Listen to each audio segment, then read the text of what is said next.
আমি ফারহানা ইয়াসমিন সেতু, সাইকোলজিস্ট, কর্মরত আছি সাফি হেলথের সঙ্গে। ওসিডি অবসেসিভ কম্পালসিভ ডিসঅর্ডার সম্পর্কে আলোচনা করব। ওসিডি পুরোপুরি কিওর করা যায় না, তবে এটি নিয়ন্ত্রণ বা কন্ট্রোল রাখা সম্ভব। আমাদের সবার ব্রেইনে এক ধরনের ভুল শনাক্তকরণ ব্যবস্থা আছে, যা কিছু ভুল থাকলে বা সন্দেহজনক মনে হলে আমাদেরকে তা জানিয়ে দেয়।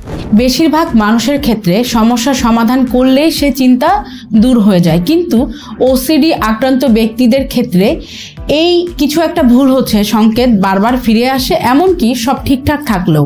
এর কারণ হচ্ছে ব্রেইন ফাংশনে কিছু জটিল সমস্যার কারণে।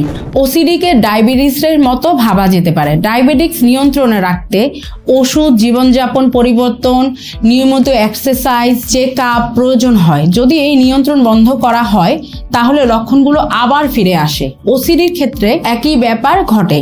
লক্ষণ নিয়ন্ত্রণে রাখতে দীর্ঘমেয়াদী চিকিৎসার প্রয়োজন। চিকিৎসা লক্ষণ কমাতে পারে, তবে ওসিডি নিয়ন্ত্রণ রাখা একটি আজীবন প্রক্রিয়া। সঠিক চিকিৎসা এবং নিয়মিত যত্নের মাধ্যমে মানুষ ওসিডিকে নিয়ন্ত্রণ রেখে সুস্থভাবে জীবনযাপন করতে পারে।